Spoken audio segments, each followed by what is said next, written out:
Let It Fly downtown Omaha is opening up right before the College World Series, and we're looking for bartenders, servers, cooks, prep cooks, pastry cooks. We're looking for runners, we're looking for hosts and hostesses to join what I believe to be a championship team. If you'd like to work in an environment of dignity, respect, fun, excitement, this is the place you'd want to come in and join.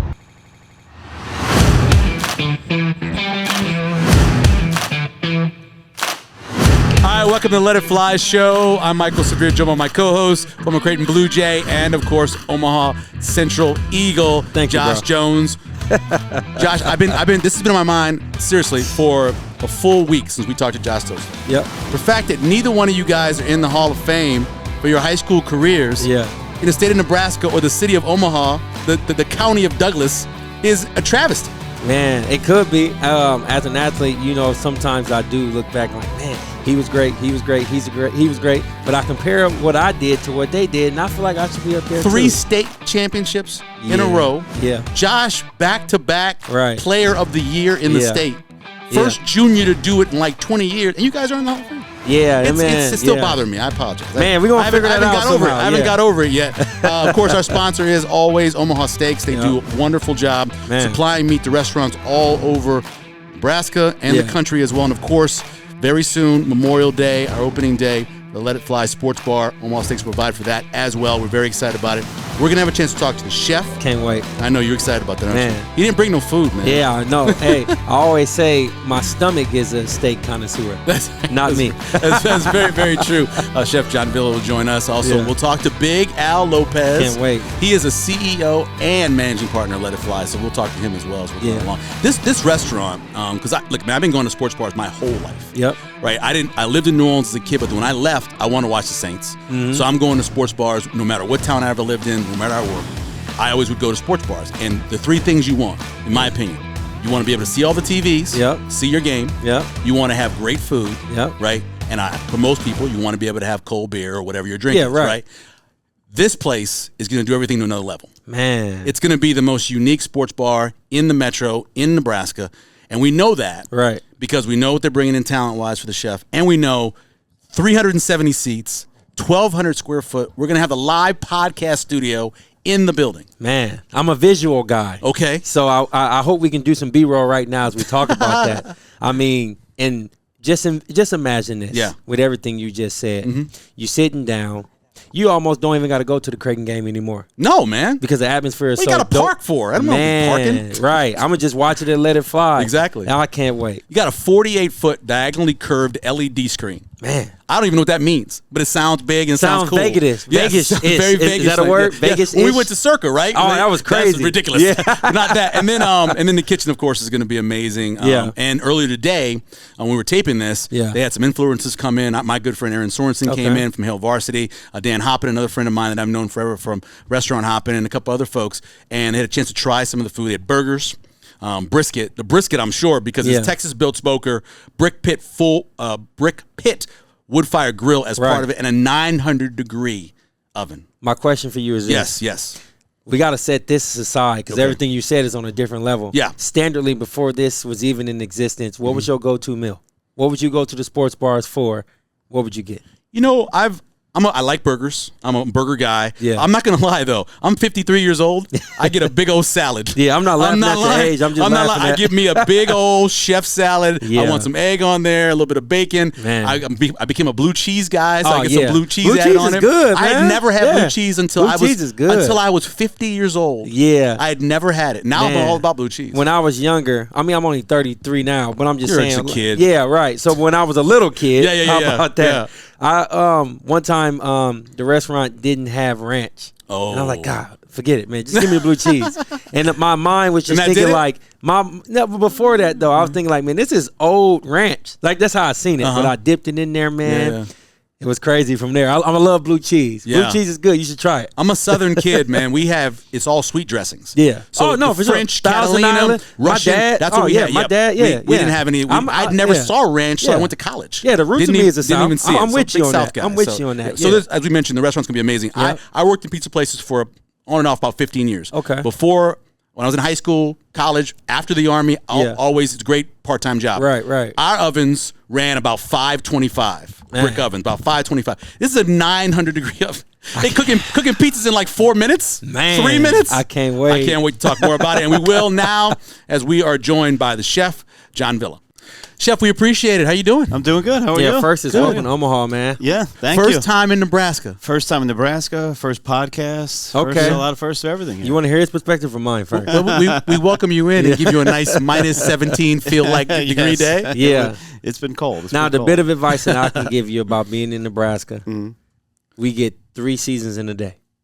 Yeah, we can. I'm just trying to tell you, it's cold now, but you might go outside and take your coat off. Really? And then it might rain on you. You just never know, It'll man. be mid-50s on Sunday, man. Yeah. So it'll be pretty good. Crazy. You're a CIA graduate in terms of CIA one of the best culinary schools in the country. Tell us the story of how you got started. Been in the business my whole life, probably 15. My brother was a chef. That's how I really started. And just like cooking at the crib? My brother started cooking at like a bar. That's where he started. Then he became a real chef, and then he just got me a job as a dishwasher in a restaurant. Yeah. That's how I started. Good first job. 15 years old, whatever I was. Realized I liked to work, and just after a couple of years, I'm like, this is what I want to do. Went to left high school, went to CIA, and traveled a little bit, and that was it. I mean, the CIA was the place. Still is. Oh yeah, still is. It still is. But it was opened my eyes up to a lot of things up there. And living in the city, being in the city, it's all the great restaurants and all the places, and that was it. So I'm a lifelong restaurant guy. Man, my question to you is like, until you actually meet a chef, you don't really understand the industry versus you just going into a restaurant, eating and leaving. Yeah. How long does it actually take one to like graduate from culinary arts, and how long does it take to get to the level that you are now? Nowadays, it's very fast, which is not so great in the industry. Yeah, like a social media thing. Yeah, very similar to that. You see people that they just they don't know what they're doing in a sense. Yeah. Like we used to. It took me a long time to get where we are, which is to me was the way to go. You learned how to butcher, you learned how to do all these things. Yeah, exactly. You learned how to break down a leg of veal. Nowadays, no one does any of that. Man. No one knows how to butcher. No one knows. They don't know the depth of what it is, but they become a chef really quick. Yeah. Because there are places out there that are on social media and all these things, and this chef was on Top Chef, but that's what drives the business. So it's people don't worry about whether you know what you're doing or not. And, so I'm kind of like the last of kind of like an old school kind of last sense. of a dying breed, man. Last of a dying breed a little bit, know, and but like other industries, it changes as the years go by, but it's all good. Tell us about some of the places you've worked that you lived. Mostly in New York City. In New York City. So I worked had a restaurant. My first restaurant, I was young. I was probably 29 years old. Oh, wow. And because I started young, obviously. And I like being the boss, So, yeah, hey, me too. Hey, I'm with you. I don't like listening to people. But to learn, you have to be the sue. You have to be on the line. Yeah, that's how you really let somebody yell at you for a little while. Yeah, it's experience. There's nothing there. It's just even going to Culinary Institute. It's you see a lot of things, but you need the experience. You need the hands-on experience. And I opened up my own restaurant, and it was a kind of a different cuisine. It was a Portuguese Mediterranean restaurant. I'm hungry right now. Yeah, and it was kind of my own little version of it, it was a little different. Fusion before fusion came along. It was traveled to Portugal and saw some things I never saw before in my life. For the New Yorkers out there, where was it located? That was on Greenwich Street in Tribeca. Okay. Oh, nice. Tribeca. So it was a great spot. My wife was in the movie business, decorating. She decorated for it, so it was a whole, it was a real passion project, And we got 3 stars in the New York Times, which at the time then was, there's like maybe 6 restaurants that had 3 stars in the city, and that's how I, really got in the business, got to be known. I did that for 6 or 7 years, and then I moved on to the Tao Group, which owns Tao and I know. and all these. I know. But I started with them. We had, I think, 2 restaurants. By the time I was there 15 years, by the time I left, we had 40 or all over the globe. Right. They provide food for the garden too. The Madison Square Garden purchased their company, so I also did some work for Madison Square Garden. Yeah, and nice. So it was all kind of combined in there, but. By the time I left, it was a conglomerate. It was a big company. Yeah. And ever since then, just kind of looking to do my own thing, doing a lot of consulting and all that, and just, kind of like a gritty old veteran in the business. And being mentors to a lot of guys I've worked with over the years and just imparting my knowledge and my wisdom and then finding my way out here to Omaha. Man. How'd that happen? Yeah, I was about to say. How'd that happen? Yeah, how'd you get here? I don't know. Obviously, Big Al has an influence and can make you do stuff. He can make you promises. How did you end up Omaha? Big Al and I we were working together on a little project, and he decided to come out, and he looked at me, he goes, "You're coming with me." And that was pretty much it. You know, he's like, "Make a deal you can't refuse." So that's your guy. I get you. He's like, "If I'm going, you're going." Yeah, so that sure. was it. That was it. And that's awesome. I said, "Let's do it." You know. Yeah. So how long have you actually is this like just touched down, fresh out of off the plane podcast interview, or how long you been in Omaha? I've been in Omaha 2 days now. 2 days. Okay, yeah, all right, almost fresh off the plane. But I'll tell you this also about Omaha. Everybody will wave at you. Really, everybody's friendly, man. Like it's one of those things where I don't know, like. It's like a family environment. Yeah. It's hard to explain. You'll love it. Omaha nice. Yeah, it's real. It's real. I've kind of felt that. I mean, New York is New York. Oh, yeah. People are nice in a different way. Yeah. You know, it's like they are. It's a different way. Yeah. You know, people they just for sure different about it. But when I came out here, I could tell already. I love the immediacy. Nice. Like I spent part of my childhood in the Bronx. PS68. Shout out to PS68. And I like the immediacy. I like how they expect you to know what you want when you get in a place. They expect you to know where you're going and not have to ask directions or have to slow down. I like that. I'm always telling my kids, immediacy. Let's go. We have to go. And New York's all about that. Yeah. And you don't realize that until you travel somewhere else. Exactly. And you're just like, you're like, I got to slow down here a little bit because it's not New York. But it's a good thing. No, it's been fun so far. It's been a lot of fun. Obviously, the important part I mentioned it when you go to a sports-centric type of restaurant or bar, you want to have great food, obviously. Drink, TV's right. You're the food part of it. Give us a kind of an example. What do you expect from the menu?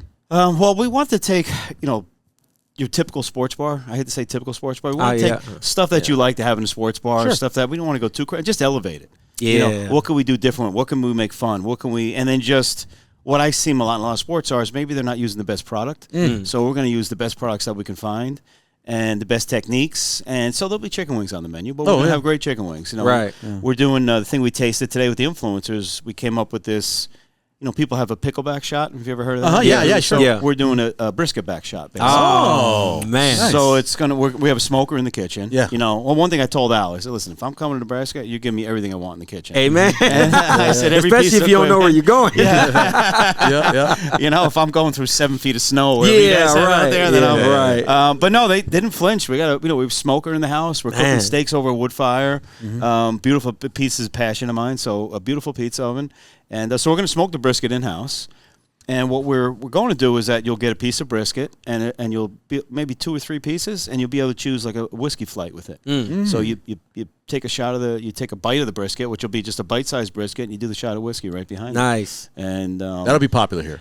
So because nothing Nebraskans do well is drink. I've heard that. Like That's the first thing I heard. They know what they're doing when it comes to that. What about like you were talking about some of the kind of like the innovation of food, of culinary. Where did you get some of your philosophies from? Like for me, and I'm like low level, like when it comes to I can eat but I can't cook.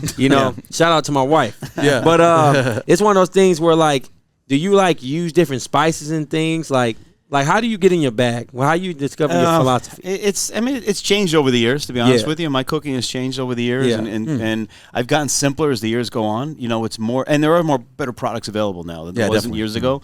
So now it's all about me. It's about the product and just doing little with it. Letting the product shine out. It's just it's experience and I have a knack for some reason to look. This is a sports bar.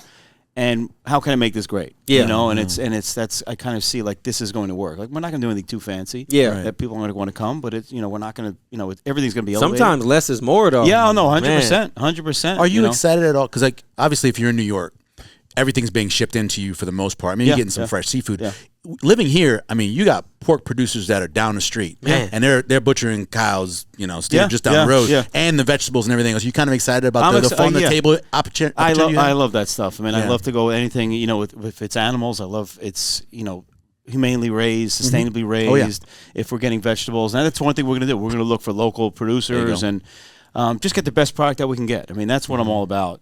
Just really just getting product and just that gets me excited. This is some beautiful product, and if you start out with great product, you're just trying not to screw it up. That's the biggest part of it. And that's it. I mean, if you start out with bad product, you're just gonna end up with a bad product. Yeah, at the end, right. At the end of the day, you know, Sure. Right. You know, that's how it goes. What about like, definitely? First of all, Nebraska. This is your head chef right here. Yeah, exactly. Man, Yes, be ready. like if you're not excited the way I am, just hearing all the food and the philosophies, it's just you got to show up. So my question to you is, being a head chef, what's the capabilities of a head chef of when it comes to managing? Like, how many chefs can you have under you to? What's your kitchen gonna be like? You know, what's the kitchen gonna be like? You know, I've had at times I've had hundreds of chefs underneath me, you know, Wow. managing them. So when you're an executive chef, it's about the food, but you're a little bit of a psychologist with the staff, especially nowadays. Right. You know, it's a little different. When I grew up, and you didn't have any feelings, you had nothing. The chef was just so it's like getting you down. in basketball terms, it's like coaching style. Yeah. So like, definitely. like you can be Gordon Ramsay, or you can be like Coach K. Yeah, no, 100%. Wow. 100%. People cry a lot in kitchens. Yeah, that used to happen. Yeah, it did. People talk about a kitchen. You have it's a lot like a football or basketball team. Like you have the line that you're on, and you have the playbook as your recipe book, and you have all and chefs are very different how they manage. Yeah, you know, they're very. I've changed how I manage. I mean, when I was young, I'd throw plates at people. No problem. Sure. Yeah. You know, screaming. I didn't really scream and yell, but I got on people for sure. And then I realized that, you know, because I grew up with that. Yeah, I grew up in the no business. doubt. So you're raised. Yeah, and then one day I was like, I didn't like when people did this to me. Why am I doing this to somebody? right. You know, and Yeah. then and now the generation has changed. You can't do any of that anymore. I You have to know. be really. Not if you want them to stay. Yeah, exactly. They walk right out the door. Sure. They walk right out the door. So it's, you know, you have to. A very important part of being an executive chef. Is your management style, just like a coach. Just like a coach, because you have to really, you have to get a lot out of everybody. Sure. Yeah. You know, Let It Fly is in 370 seats, and it's, you know, it's going to be high, a lot of pressure. Yeah, the performance got to be real. Yeah, we got to perform. Yeah. You have to perform, and you want same thing like your players. You want, you know, I've got some Hall of Fame cooks that I consider Hall of Fame. I'm about to. Yeah, we getting to that. We getting to that. Well, let me ask you this, because this is the most important question I'm going to ask you the whole time we're here. Mm-hmm. Tell me about your dough. I want to hear about your pizza dough, because I'm a New York style guy. Yeah. I'm the kind of guy that likes cold and in the walk in, and I like a docked. I don't know how you. Tell me about your dough. How you work? So I have a couple different doughs, but I think what I'm going to do here is what I like to do is it's a New York style based. Okay. Kind of cross between Naples and a New York style slice. I like it crispy. Okay. I don't like soft dough, but not Neapolitan. Not Neapolitan. that, I don't like soft. cracker. You know, listen, it's it won't be super thin. Okay. But it'll definitely be crisp. Nice. So with pizza, to me, there's crispy and there's crisp. Okay. You know, and there's a difference. And with pizza, it should be. You know, it shouldn't taste like bread. It should taste like pizza, but it needs to be definitely. and if it's too crispy, it's cracker-like. I don't like that either. Can you fold it, or would it? You'll be able to fold it. Okay, Yeah, right. definitely have to fold a slice. I got to fold a You slice. gotta It's the only fold way a to eat slice. it, man. You I gotta don't know how else fold to a eat it slice. without folding it. Yeah. Yeah.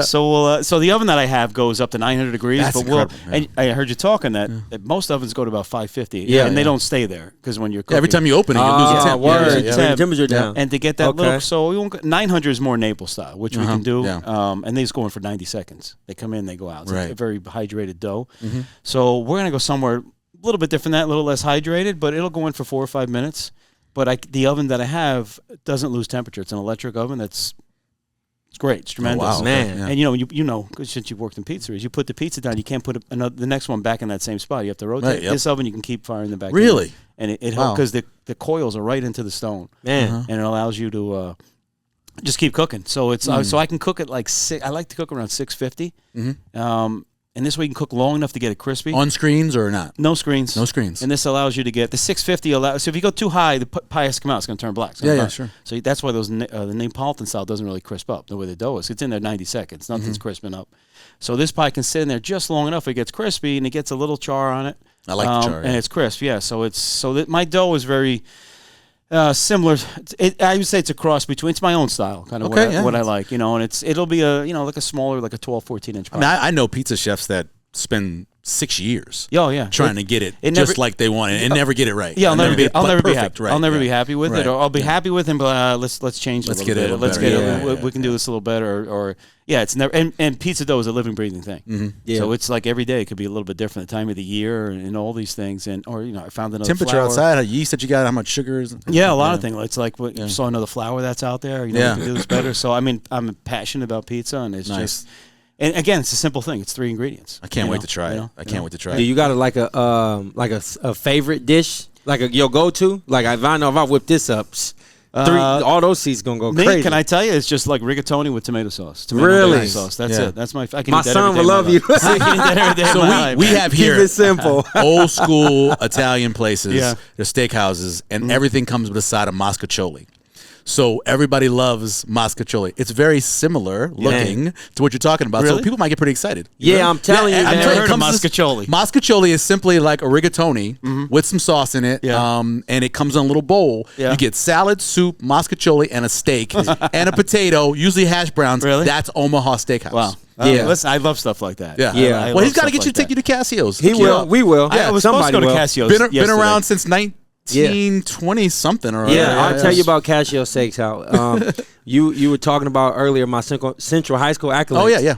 My Mr. Basketball banquet was Yeah, in there. that's right. Yeah. Wow. I got married in there. Yeah. Wow. I had my baby shower in there. Alfie, Cassio, That's Cassio, the Cassio Jensen family. I love them They're the best. Wow. a lot. Yeah. Yeah, You got to meet him. I was going to go there last night. We went to Johnny's Steakhouse. Johnny's Steakhouse. Yeah, there's nothing wrong with that. Hey, that's was an experience. 102 years Yes, old. yes. So as an elite chef, do you go other places just to be a casual customer, and then you just got your chef hat on, like this don't taste like the Yeah. way, you know? I keep it to myself, the chef stuff. Respect. Because otherwise you don't enjoy it as much. Sure. Yeah. So a place like Johnny's, I just enjoy the atmosphere. Yeah, You know, yeah, it was atmosphere's like that amazing. was like Yeah, this is you know- nothing against Johnny's. I just Yeah. asked a general Yeah, question. Yeah. No, it's It's, no. it's I like an appreciate episode what it is. of Rockford Files, like old school 1970s Yeah. detective show. Oh. That's where he would go to meet his Oh, contact. 100%. Yeah, I yeah. thought like Goodfellas could be Exactly. Yeah. That's just perfect. you know, Well, yeah. you think I'm a comedian? I'm like Yeah. De Niro come out of the kitchen. Yeah. Tell me about the blueberries and the muffins at That's casino. Omaha, man. Yeah. That's Omaha. Has there ever been any type of like celebrities that you've cooked for that you've just been so honored? Like, I mean, because once you do your thing on the elite level, people know. Yeah. You know, Yeah. but have there been any specific celebrities that you've got the chef for that you were just so happy? Besides Al. Besides, Yeah, besides Big Al. Big Al, yeah. Al gets family meal. That's all. That's- Al he gets- gets. Yeah, That's all right. he He's gonna gets. eat whatever, That's all he right? go get. And he goes to the sous chef if he wants something else because I'm not cooking it for him. You know, De Niro. Going back to Goodfellas, De Niro came to my restaurant. That was always a Wow. pleasure cooking for him. Oh, You know, wow. he's the best. So Man, we're gonna have a wall of fame. Little guy, right? yeah, Fairly little, He's you know, because you think he's bigger than he is. Yeah, 'cause being he's in always those a tough movies. guy. Yeah, Yeah, he's yeah, always yeah. a tough Yeah, guy. right. Like Vin Soup- Diesel. He's probably not that tall either. Exactly. That had to be an amazing honor. Yeah, Man. yeah, and he's super humble and super nice, and Man. I try not to bother if there's any celebrities that come in. For I sure. try not Sure. to, you know, when I was at Tao, we had all the sports celebrities. I know. every team that. Yeah. The baseball teams came in. Who you knew who was playing the Yankees and the Mets because For sure. they showed Sure. up. That was back Yeah. in the heyday. That was 10, 12 years ago. Wow. Yeah. Football teams, all the hockey teams, Yeah. basketball teams. I got to know a lot of players over the years. Man. And that was back before we had cell phones and all that. And Yeah, for so sure. the phone in the kitchen would ring. Hey, we got Michael Jordan coming Yeah, through. and it was like, hey, it's Dave Deal from the Giants used to come Yeah, in all sure. the time, Yeah. and Eli, and he would, hey, can I get a table tonight? And you're like, yeah, of course. And you know, that's that phone was like, and then as incredible. the years progressed, we got nightclubs, and everybody's texting, and they forget about the chef, they're texting the promoter, Right. You know, and I'm left in the wayside. But I got to know a lot. I got to know a lot of guys. Got to get behind the scenes, like at the Super Bowl, and Yeah. go Nice. to like. Bring my son on the field before the game. So Man. there was a lot of a baseball signed. Mario Rivera would sign a baseball. Wow. So He'd you're a sign, like- Yankees guy or Mets No, guy? no, I am a diehard. Big Al is a diehard Yankees fan. I'm And a you diehard are? Mets fan. I'm a diehard Mets Okay. fan. Oh, let's go Mets. Are you a baby. Mets fan from the Bronx? Oh, Mets. We have a Mets I fan know. from the So my Bronx? uncle was a Panamanian. Yeah. And I don't know if back then in the 70s, he loved the Yankees. Yeah. He loved them. And when I was 5, that was the last year for Willie Mays with the Mets. Oh, wow. And I'm sitting there, I got chicken pox. I'm Oh, sitting there man. watching TV, watching Willie Mays. Wow. And I'm like, I'm going to be a Mets fan. Wow. On that day, things I you became a remember. Mets. I remember it like it was yesterday. Yeah. And he was a huge Yankee fan. He hated me for it. But I've been a Mets fan my whole life. Yeah, well, yeah, my dad was a big Yankee fan, but my grandfather he was a Dodgers fan, so he became a Became Mets a Mets fan. fan. That's how my mother was. Yeah. Same and, thing. And I look at I live in Brooklyn now, so I look at.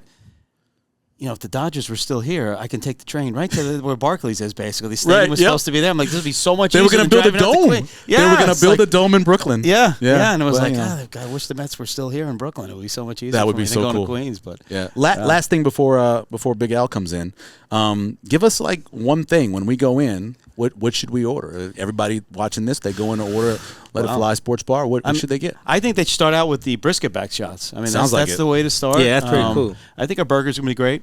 come up with a couple great ideas, but you should have the pizza. Yeah. Don't worry about it. The first thing I'm getting is the pizza. I'm getting a slice. Yeah, but it's gonna. The menu's gonna have a lot. I mean, a little bit for everybody. Yeah, It's a sports bar, so we still For when sure. it comes down to that, it's on a new level. It's comfort 'Cause you food gotta on a have new you gotta level. have chicken strips. Yeah. And you got to be able to have whatever entree people want to sit down and eat. Mornings football starts. You got to have some steak and eggs. Yeah, we'll definitely have that. We talked about having a breakfast sandwich. burrito kind of. Yeah. We talked about having a breakfast Maybe sandwich. all I'm you good guys need to do is just give me all your dishes, put a camera in front of me, and let you try and it. let me taste test it. Yeah, that's and I it. promise That's it. you, that's it. I'm playing. Chef, we appreciate Yeah. it. Hey, listen, Welcome it was to a Nebraska. pleasure. It was a pleasure. Yeah. Thank you. We're looking sure. forward to it. It's going to be awesome. Great. Thanks. Welcome back to the Let It Fly show. We're joined now by the CEO and managing partner of Let It Fly, Big Al Lopez. Wow. Finally, man. Finally, after all this time. Can I make a correction? I'm the chief executive busboy. Oh, is that That's what I do. Chief executive glass washer. That's what I'll be doing at Let It Fly. My wife asked me what your title was, and I said, "Don't talk about that." He is the soul of the Let It Fly for sure location in Omaha because everything about it is what you want. It's like you're putting your soul into this place. Well, that's a bold statement. Thank you. It's really collaborative. I mean, I like to think that there's vision, and I'm certainly following the vision of our founder, Mike Miller, of course, and his brother Ryan and the Millers as well, naturally. But I like to think that my fingerprints on the pulse. Sure. Yeah, absolutely. So how did you connect with Ryan or Mike to get this deal here in Omaha? Well, there's a reason why Ryan's one of the best recruiters in college sports. I mean, he recruited me to come from New York City. Here I am, 1,200 miles from home, and here I am in Omaha, back in Omaha, Nebraska. I actually went to Creighton a couple years back. Really? Did you really? Yeah, I was a Creighton boy. I spent a couple of years here in Omaha, so I'm not completely unfamiliar with the warm, generous hospitality that Nebraska is known for. For sure. So I'm back. Here I am. I'm back. For people who don't know, Let It Fly has other locations. Of course, I've been in the one in Sioux Falls, Mike Miller there, and so they have this great already reputation. How do you take that to another level here in Omaha with Let It Fly? Great question. So we have two other restaurants, one in Germantown, outside of Memphis, and of course the one in Sioux Falls. And we look at those restaurants almost like R&D restaurants, because this one here in downtown Omaha, that's the granddaddy of all. I mean, it's 12,000 square feet, 370 seats, 2 floors, 2 bars, podcast studio, 2 outdoor lounges, and more. Man, It's a big flagship, and everything we've learned from our other 2 sister restaurants, we're taking it and just elevating it to a on a grand scale, for sure. So with all that being said, like, what's the vibe of the inside? I mean, we talked to Chef John earlier. We talked about you got your sports bar, but he wanted to take the chef into the next level. What we really did was we asked ourselves, what do we all like in a sports bar? Food, drink, sports. Yeah. It is a sports-centric venue. There isn't a bad seat in the entire house. I know this because I virtually sat in every chair in the restaurant. Right. And we watched it in 3D. 70-plus monitors, 2 LED screens. One's near 50 feet wide. One in the podcast studio is about 15 feet wide. So what do you want? You want classic sports bar comfort cuisine. Yeah. Elevated. Wow. And that's our goal. That's why, speaking of recruitment, I recruited John, our Chef John, to come over from New York City. Yeah. He's our culinary visionary, and I think he's gonna kill it. Man. Yeah. So you have to have support to get something like this done. You mentioned the Millers. Mike Miller's obviously behind you guys. Of course. Other people too that have contributing to this whole project. Can you talk a little about the support you've received getting this thing underway? It's we have partners and we have investors in this project. It's a significant investment, to say the least. And I've been surrounded by some of the best leaders, some of the top leaders in the Midwest, Omaha, the Midwest, and outside of Omaha. And I seek their counsel. No one person is going to open up anything of this size by themselves. I mean, speaking of chef, I mean, we're collaborators. We don't, we work together, along with Ryan Miller and Mike and everyone else. Everyone shares that vision, and at the end of the day, it's all about really creating this wonderful culture of hospitality, service, elevated cuisine, really killer cocktails, a robust wine list, some signature drinks as well, and that's what we're trying to do. I mean, if you walk in, it's fun, family, sports. Who doesn't like that? Exactly. Yep. I'm a little thirsty, gentlemen. Yeah, go ahead. Why not? I hope you don't mind. Am I allowed to do this? Why not? Let it fly lager. Is that what you have there? I hear this is pretty good. Good thing about it, yeah. No, it is. It is. Yeah, you have no problem, and it's a little cold too, because everywhere in Nebraska right now is a little cold. Yes, indeed. 7-degree weather today. So with the lager, how did that come about? With the restaurant, I mean, I'm sure it'll be inside. Well, Let It Fly was a really wonderful collaboration between Ryan Miller and the Ryan twins, Ryan Miller and Ryan Barbarek, with Infusion Brewery. Yeah. Of course, Let It Fly is a trademark name. Mike Miller trademarked it. A lot of people don't know that. Yeah. So it's trademarked, and they asked that question. We're a sports bar. What do we need? We need beer, naturally. Mm-hmm. And I invited you both. I did a lot of R&D tasting of this beer. Man. And I sat through that. It was a terrible, terrible job I had tasting all that beer. And so we came up with this recipe right here, this lager. It's light, it's crisp, it's drinkable, it's quaffable. Is that a word? Quaffable? It is a word. It is a word. Yeah. So I think it's a word, but I don't think it has anything to do with drinking. No. Well, you know what? What's really interesting? We need Stephen A. Smith. Where he at? Exactly. Soliloquy. You know what's really interesting? We debuted this beer at the CHI Arena during a Creighton game. Yeah. And it was the second highest selling beer in the arena. Nice. And we were pretty proud of that. Man. So you have a grand opening date. Tell us about that, first of all, and some of the things you expect from that day. Absolutely. So we wanted to open up gently, so we decided to open up right before the College World Series. not the biggest event in Nebraska. Oh my dear. Yeah. We're targeting June 15th, which is literally the day before the World Series starts on a Friday on the 16th. Yep. This is big, go big or go home time. It has to be, especially with that TV. There'll be a ramp up. There'll be friends and family. There'll be training naturally. And we're going to just jump in the deep end of the pool. We'll have a really wonderful, tasty menu to start. Wonderful craft cocktails naturally. I've done this many, many times. I've opened up my share of restaurants. Mm-hmm. Target dates are fluid. You need to be able to flex or pivot depending on where the construction's at. Sure. But everyone involved. If I could do a shout out to our partners, MCL Construction, RDG Design. I mean, those two alone are best in show in what they do, and what they do is they build, they create, and they're just killing it every single day.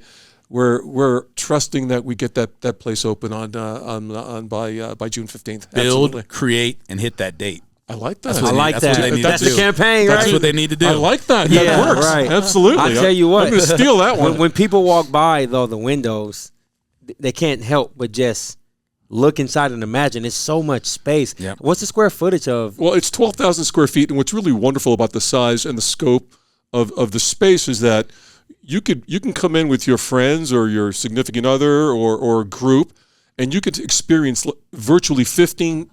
I'm picking a number, a dozen different experiences within the same space. Mm-hmm. It's still a sports-centric venue. Right. I mean, we're all about local, regional, national sports, and global sports naturally.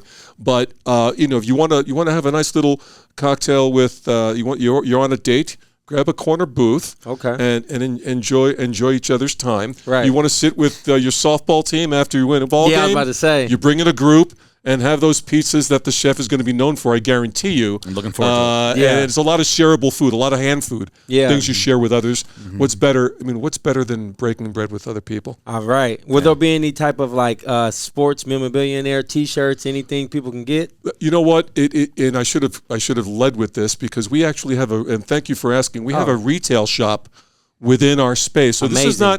this is not where you hang T-shirts up on a wall and pin them on a hanger. Right. This is a Nike level, Adidas level, Under Armour level shop designed by one of our partners, Victory. And the wow factor is going to be tremendous. I didn't mention we have a glass elevator within the space as well. So we have virtually a little small amusement park ride where all the kids can get in, because we don't want anyone to miss anything. Yeah. Get in the elevator and you can still see the game. Absolutely. What an experience. Absolutely. Yeah. That's amazing. Anything special for grand opening day? Anything? I know, first of all, follow on the socials, Let It Fly. You can follow both Let It Fly Omaha. You can follow Let It Fly Show, of course. But if you follow it, you'll get all this information. But tell us something that's going to happen. Well, we're certainly going to, we're not doing anything without involving the community. So for us, involving the community, having a couple of special events, just so we could introduce our wonderful brand to the community is really important.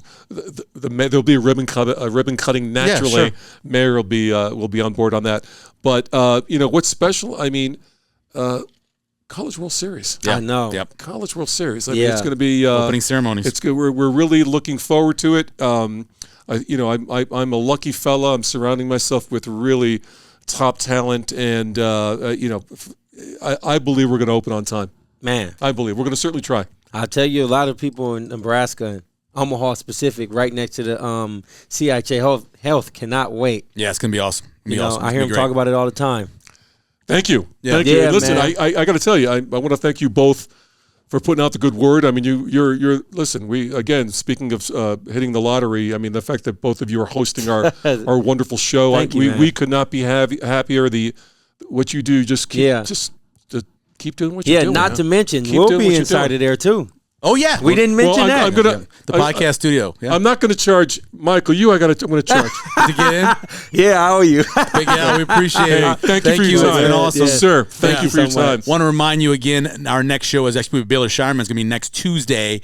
So we're going to be doing that. That's going to be awesome. Tournament time is coming. Tournament time's coming. We're going to be doing some shows around the trip to New York with Creighton as well. So we'll be giving you some pregame shows and some postgame shows, getting you ready for that, depending on where, of course, Creighton falls when they play. I know they won't play in the morning on Thursday. Right. That's the number one seed. Right. It won't be that. Right. But they could play anywhere else other than that. So we'll definitely cover that, and we're making sure that everything going on in Madison Square Garden will have you covered. It's going to be fun, man. We want to thank Hurrdat for giving us this location today and let us do it. Big Al Lopez, Chef John for joining us as well. Pat Safford behind the counter. All these guys with cameras. You can't see them, but they're all here. Secret Penguin. Exactly. Phil McClain for building guests as well. Omaha Steaks always never a bad time to give Omaha Steaks for a gift. People will be very happy for you. They'll love that as well. Reminder, we're back. Next Let It Fly show, Tuesday the 28th, the last day of February. Yep. Now, leap year. As always, take us away, Josh. I'm Josh Jones. Thank you, Big Al, for the opportunity. Thank you. On behalf of myself and Michael Severe, you know how we do it. It's the Let It Fly show.